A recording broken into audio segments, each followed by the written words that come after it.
തേനിലും മധുരം വേദമല്ലാതെ. കർത്താവിൻ്റെ നാമം മഹത്വപ്പെടുമാറാകട്ടെ. വെളിപ്പാട് പുസ്തക പഠനത്തിനായി ഏവരെയും സ്നേഹപൂർവ്വം ക്ഷണിച്ചുകൊള്ളുന്നു. വെളിപ്പാട് 4-ാം അധ്യായത്തിൽ ഭൂമിയെ ന്യായം വിധിക്കേണ്ടതിന് ദൈവം സ്വർഗത്തിൽ ഒരു സിംഹാസനം സ്ഥാപിച്ചിരിക്കുന്നതിനെക്കുറിച്ച് നാം കണ്ടു. ആ സിംഹാസനത്തെക്കുറിച്ചാണ് ഇന്ന് നാം പഠിക്കുവാൻ പോകുന്നത്. സ്വർഗത്തിൽ ഒരു സിംഹാസനം. വെളിപ്പാട് 4-ാം അധ്യായം 3 മുതൽ 11 വരെ. സ്വർഗത്തിൽ ഒരു സിംഹാസനം വെച്ചിരിക്കുന്നതും സിംഹാസനത്തിൽ ഒരുവൻ ഇരിക്കുന്നതും ഞാൻ കണ്ടു. ഇരിക്കുന്നവൻ കാഴ്ചയ്ക്ക് സൂര്യകാന്തത്തോടും പത്മരാഗത്തോടും സദൃശൻ. സിംഹാസനത്തിന് ചുറ്റും കാഴ്ചയ്ക്ക് മരതകത്തോട് സദൃശമായ ഒരു പച്ചവില്ല്. സിംഹാസനത്തിൻ്റെ ചുറ്റിലും 24 സിംഹാസനം. വെള്ളയുടുപ്പ് ധരിച്ചുകൊണ്ട് സിംഹാസനങ്ങളിൽ ഇരിക്കുന്ന 24 മൂപ്പന്മാർ, അവരുടെ തലയിൽ പൊൻകിരീടം. ദൈവത്തിൻ്റെ 7 ആത്മാക്കളായ 7 ദീപങ്ങൾ സിംഹാസനത്തിൻ്റെ മുമ്പിൽ ജ്വലിച്ചുകൊണ്ടിരിക്കുന്നു. സിംഹാസനത്തിൻ്റെ മുമ്പിൽ പളുങ്കിനൊത്ത കടൽ, കണ്ണാടിക്കടൽ. സിംഹാസനത്തിൻ്റെ നടുവിലും സിംഹാസനത്തിൻ്റെ ചുറ്റിലും 4 ജീവികൾ. അവയ്ക്ക് മുമ്പുറവും പിമ്പുറവും കണ്ണു നിറഞ്ഞിരിക്കുന്നു. 1-ാം ജീവി സിംഹത്തിന് സദൃശ്യം, 2-ാം ജീവി കാളയ്ക്ക് സദൃശ്യം, 3-ാം ജീവി മനുഷ്യനെപ്പോലെ മുഖമുള്ളത്, 4-ാം ജീവി പറക്കുന്ന കഴുകന് സദൃശ്യം. ഈ 4 ജീവികളും ഓരോന്നിന് 6 ചിറകുണ്ട്. അവയ്ക്ക് ചുറ്റിലും അകത്തും കണ്ണു നിറഞ്ഞിരിക്കുന്നു. കർത്താവായ ദൈവം, ഇരിക്കുന്നവനും ഇരുന്നവനും വരുന്നവനുമായി സർവശക്തിയുള്ള കർത്താവായ ദൈവം, പരിശുദ്ധൻ പരിശുദ്ധൻ പരിശുദ്ധൻ എന്ന് അവർ രാപ്പകൽ വിശ്രമം കൂടാതെ പറഞ്ഞുകൊണ്ടിരിക്കുന്നു. ഇതാണ് 4-ാം അധ്യായം 3 മുതൽ നാം വായിക്കുമ്പോൾ കാണുന്നത്. സ്വർഗത്തിൽ ഒരു സിംഹാസനം വെച്ചിരിക്കുന്നതും സിംഹാസനത്തിൽ ഒരുവൻ ഇരിക്കുന്നതും യോഹന്നാൻ കാണുകയാണ്. ഒരു പ്രത്യേക ആവശ്യത്തിന് വേണ്ടി വെക്കപ്പെട്ട ഒരു സിംഹാസനമാണിത്. ഭൂമിയെ ന്യായം വിധിക്കേണ്ടതിനാണ് ഇത് സ്ഥാപിച്ചിരിക്കുന്നത്. ഇനി ആ സിംഹാസനം എങ്ങനെ ഒരുക്കിയിരിക്കുന്നു എന്നാണ് താഴോട്ട് പറയുന്നത്. അത് നമ്മൾ ഉൾക്കണ്ണുകളാൽ അതിനെ ഒന്ന് കാണുക. സിംഹാസനത്തിന് ചുറ്റും ഒരു പച്ചവില്ല്. ഈ പച്ചവില്ല് ഒരു ഉടമ്പടിയെ സൂചിപ്പിക്കുകയാണ്. അതായത് നോഹയുടെ ജലപ്രളയകാലത്ത് പെട്ടകത്തിൽ നിന്നിറങ്ങിയ നോഹ കുടുംബമായി ദൈവത്തെ യാഗം കഴിച്ച് മഹത്വപ്പെടുത്തി. അപ്പോൾ ദൈവം പ്രത്യക്ഷപ്പെട്ടു. ദൈവം അവനോട് ഒരു ഉടമ്പടി ചെയ്തു. ഇനി ഭൂമിയെ മുഴുവനെ നശിപ്പിക്കേണ്ടതിന് വെള്ളം ഒരു പ്രളയമായി തീരുകയില്ല എന്ന് ദൈവം നോഹയ്ക്ക് മഴവില്ല് സാക്ഷിയാക്കി ഒരു ഉടമ്പടി ചെയ്തു. ഉൽപ്പത്തി 3-ാം അധ്യായം 13 മുതൽ വായിക്കുക. അതുപോലെ ദൈവം ഭൂമിയെ പാപത്തിൽ നിന്നും ശാപത്തിൽ നിന്നും വിടുവിച്ച് പാപമില്ലാത്ത ഒരു മനോഹര ഭൂമി ആക്കും എന്ന് ഈ പച്ചവില്ല് ഒരു ഉടമ്പടിയായി സ്ഥാപിച്ചിരിക്കുന്നു. സിംഹാസനത്തിന് ചുറ്റും 24 സിംഹാസനം. അതിൽ 24 മൂപ്പന്മാർ ഇരിക്കുന്നു. അവർ വെള്ള ഉടുപ്പും ധരിച്ചും തലയിൽ പൊൻകിരീടം അണിഞ്ഞും ഇരിക്കുന്നു. ഇത് ഈ 24 മൂപ്പന്മാർ തേജസ്കരിക്കപ്പെട്ടെടുക്കപ്പെട്ട സഭയെ കാണിക്കുകയാണ്. ഇവർക്ക് ന്യായവിധിയുടെ അധികാരം കൊടുത്തു. വെളിപ്പാട് 20:4. അവർ ക്രിസ്തുവിനോട് കൂടെ ന്യായവിധിയിൽ പങ്കുള്ളവരായിത്തീരുന്നു. വിശുദ്ധന്മാർ ലോകത്തെ ന്യായം വിധിക്കും. 1 കൊരിന്ത്യർ 6:2. ഇവരോട് കൂടെ ദൂതന്മാരും ഉൾപ്പെടും. 24 മൂപ്പന്മാരുടെ വെള്ള ഉടുപ്പ് സഭയുടെ പൗരോഹിത്യത്തെ കാണിക്കുന്നു. പൊൻകിരീടം സഭയുടെ രാജവാഴ്ചയെ കാണിക്കുന്നു. 1 പത്രോസ് 2:9. ജാതികളെ ഭരിക്കുവാൻ ദൈവം നമുക്ക് അധികാരം തന്നിരിക്കുന്നു. ദൈവത്തിൻ്റെ 7 ആത്മാക്കളായ 7 ദീപങ്ങൾ സിംഹാസനത്തിന് മുമ്പിൽ ജ്വലിച്ചു കൊണ്ടിരിക്കുന്നു. 4:5. ഭൂമിയിൽ സഭയെ ഒരുക്കിക്കൊണ്ടിരുന്ന പരിശുദ്ധാത്മാവ് സഭയെയും കൊണ്ട് സ്വർഗത്തിൽ പ്രവേശിച്ച ശേഷം 7 ദീപങ്ങളായി പ്രകാശിച്ചു കൊണ്ട് നിൽക്കുകയാണ്. സിംഹാസനത്തിൻ്റെ മുമ്പിൽ കണ്ണാടിക്കടൽ. ലോകത്തെ ജയിച്ചവർ ഈ പളുങ്ക് കടൽ തീരത്ത് വീണകൾ മീട്ടി പാട്ട് പാടുന്നതായി 15-ാം അധ്യായം 2 നാം കാണുന്നുണ്ട്. അത് പിന്നാലെ നമുക്ക് പഠിക്കാം. വിശുദ്ധന്മാരുടെ നീതി പ്രവൃത്തികളുടെ സംതൃപ്തിയെ ഇത് കാണിക്കുന്നു. സിംഹാസനത്തിന് ചുറ്റിലും 4 ജീവികൾ. സിംഹാസനത്തിന്മേലിരിക്കുന്നവനെ ഈ ജീവികൾ വഹിച്ചു കൊണ്ടുപോകുന്നതായി യെഹെസ്കേൽ 1:5-12 വരെ നാം വായിക്കുമ്പോൾ അവിടെ കാണാം.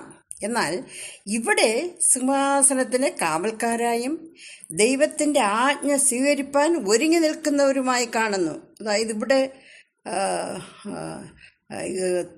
വരിക എന്ന് പറയുമ്പോൾ പെട്ടെന്ന് ഒരു ഒന്നാം ജീവി പറയുന്നു എന്ന് അങ്ങനെ ഇത് നമ്മൾ 5-ാം അധ്യായം മുതൽ വായിക്കുമ്പോൾ അവിടെ 6-ാം അധ്യായത്തിൽ കാണുന്നത് അത് ഈ 4 ജീവികളാണ്. ഓരോ ജീവികളാണ് പുറപ്പെടുക വരിക എന്ന് പറയുന്നത്. ഈ 4 ജീവികൾ, അതായത് ദൈവത്തിൻ്റെ ആജ്ഞ സ്വീകരിപ്പാൻ തക്കവണ്ണം ഇവർ ഒരുങ്ങി നിൽക്കുന്നവരായിട്ടാണ് ഇവിടെ കാണുന്നത്. ഈ 4 ജീവികളെ വിവിധ മൃഗങ്ങളോടും മനുഷ്യനോടും കഴുകനോടും ഒക്കെ സാമ്യപ്പെടുത്തിയിരിക്കുന്നു.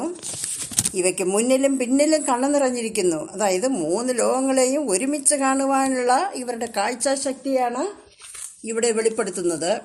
1-ാം ജീവി സിംഹത്തിന് സദൃശം, അതായത് യേശുക്രിസ്തു യഹൂദാ ഗോത്രത്തിലെ സിംഹം. മത്തായി സുവിശേഷത്തിൽ അവൻ്റെ രാജ്യത്വത്തെ ഇത് സൂചിപ്പിക്കുന്നു. 2-ാം ജീവി കാളയ്ക്ക് സദൃശം, മർക്കോസിൻ്റെ സുവിശേഷത്തിൽ ക്രിസ്തുവിൻ്റെ ദാസ്യത്വത്തെ സൂചിപ്പിക്കുന്നു. 3-ാം ജീവി മാനുഷമുഖമുള്ളത്, ലൂക്കോസിൻ്റെ സുവിശേഷത്തിൽ മനുഷ്യപുത്രൻ എന്ന മനുഷ്യത്വത്തെ സൂചിപ്പിക്കുകയാണ്. 4-ാം ജീവി കഴുകന് സദൃശം, യോഹന്നാൻ്റെ സുവിശേഷത്തിൽ ക്രിസ്തുവിൻ്റെ ദൈവത്വത്തെ അത് വെളിപ്പെടുത്തുന്നു. അതായത് ഉയരത്തിൽ നിന്ന് ഭൂമിയിൽ വന്ന് വീണ്ടും ഉയരത്തിലേക്ക് പോയി.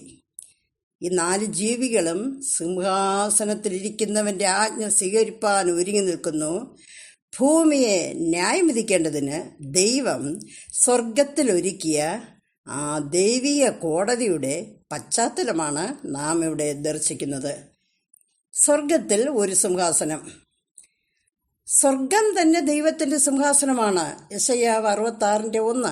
എന്നാൽ ഇവിടെ പ്രത്യേകമായി ഒരു സിംഹാസനം ഒരുക്കിയിരിക്കുന്നു. ന്യായവിധിക്കായുള്ള ആവശ്യത്തിനായി ദൈവത്തിൻ്റെ സിംഹാസനമായ സ്വർഗത്തിൽ ഒരുക്കിയ ദൈവീയ കോടതിയാണിത്. ഈ കോടതിയുടെ ക്രമീകരണമാണ് 4:3 മുതൽ നാം കാണുന്നത്. ദൈവം ഓരോ ആവശ്യങ്ങൾക്കായി ഓരോ സിംഹാസനം ഒരുക്കാറുണ്ട്. അങ്ങനെ ഒരുക്കിയ പല സിംഹാസനങ്ങളെക്കുറിച്ചും ബൈബിളിൽ നാം കാണുന്നുണ്ട്.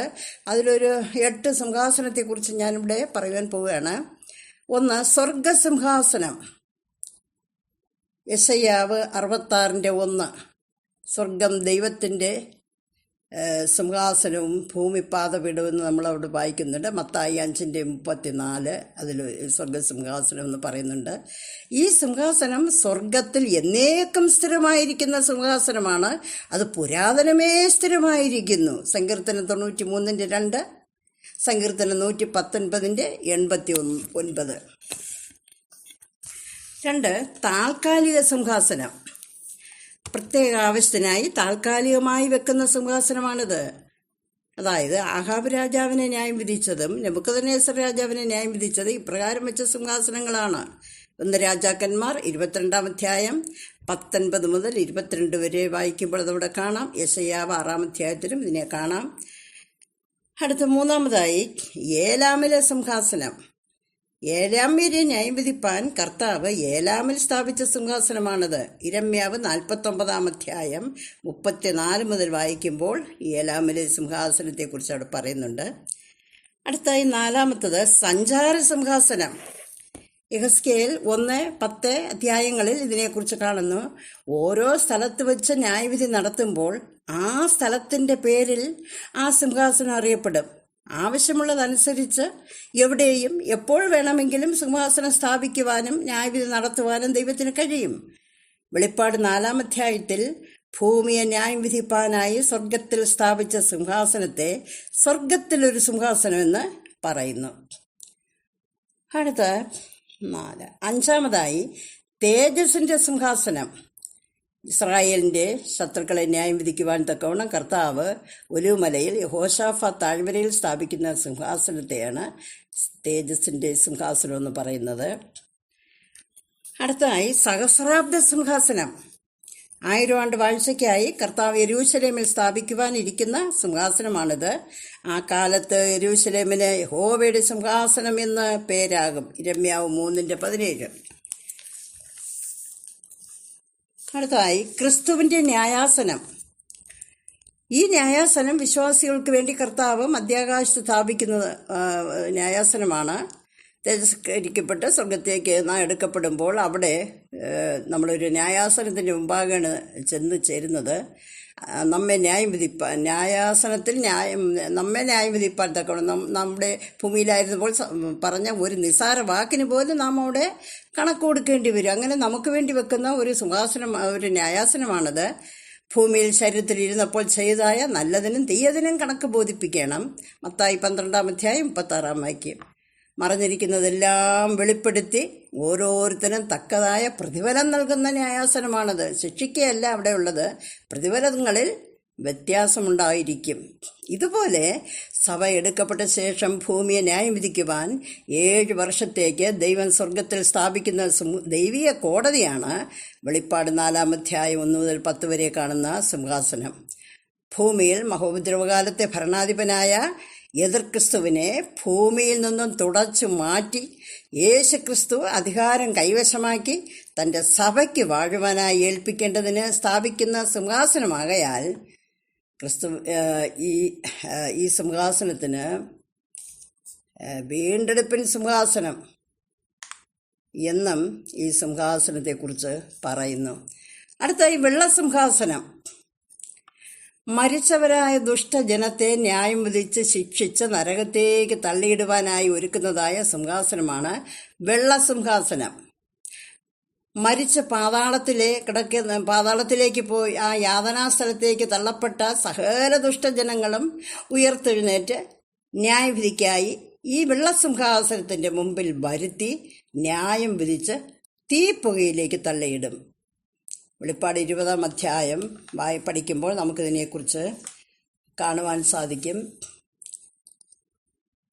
ഇവിടെ ചിലർ എന്നോട് ചോദിച്ചിട്ടുണ്ട്, മരിച്ചാൽ ഉയർത്തെഴുന്നേൽക്കുമോ, അങ്ങനെ വീണ്ടും ജീവിക്കുമോ എന്നൊക്കെ ചിലർ അത്ഭുതത്തോടെ ചോദിച്ചിട്ടുണ്ട്. ബൈബിൾ ഇതിന് മറുപടി നൽകുന്നു. സകല മനുഷ്യരും നിശ്ചയമായും ഉയർത്തെഴുന്നേൽക്കും. യോഹന്നാൻ 5:25 പറയുന്നു, മരിച്ചവർ ദൈവപുത്രന്റെ ശബ്ദം കേൾക്കുകയും കേൾക്കുന്നവർ ജീവിക്കുകയും ചെയ്യും.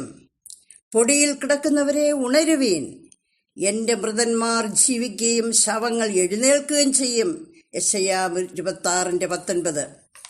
ഇപ്രകാരം മരിച്ച യാതനാസ്ഥലത്ത് കിടക്കുന്ന ദുഷ്ടന്മാർ അപാലവൃദ്ധം ഉയർത്തെഴുന്നേറ്റ് ദൈവത്തിൻ്റെ വെള്ളസിംഹാസനത്തിന് മുമ്പാകെ വരികയും ദൈവം ന്യായം വിധിച്ച് നരകത്തേക്ക് തള്ളിക്കളയുകയും ചെയ്യും.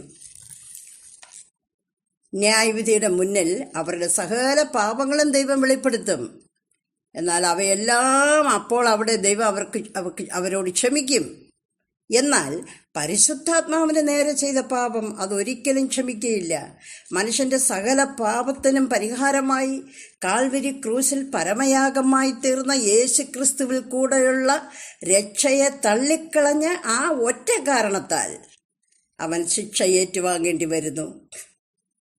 ഇത് കേട്ടുകൊണ്ടിരിക്കുന്ന ആരെങ്കിലും യേശുക്രിസ്തുവിൽ കൂടെയുള്ള സൗജന്യമായി ലഭിക്കുന്ന ഈ രക്ഷയെ കരസ്ഥമാക്കിയിട്ടില്ലെങ്കിൽ ഇപ്പോൾ തന്നെ ഈ വലിയ രക്ഷയെ കരസ്ഥമാക്കുക. ദൈവം സഹായിക്കുമാറാകട്ടെ. ഘോരമായൊരു നാളുണ്ട്, ഭീകരം അതു വന്നിടും. ആരവിടെ നിൽക്കും ദുഷ്ടർ വേരുകൊമ്പോളെരിയുമ്പോൾ. ആരവിടെ നിൽക്കും ദുഷ്ടർ വേരുകൊമ്പോടെരിയുമ്പോൾ. ദൈവക്രോധത്തീയിൽ നീയും വെന്തെരിഞ്ഞു ചാകരുതേ, നിത്യതീയിൽ വീഴരുതേ. ഇന്നു തന്നെ രക്ഷ നേടുക, ഇന്നു തന്നെ രക്ഷ നേടുക. ആമേൻ. Praise Lord.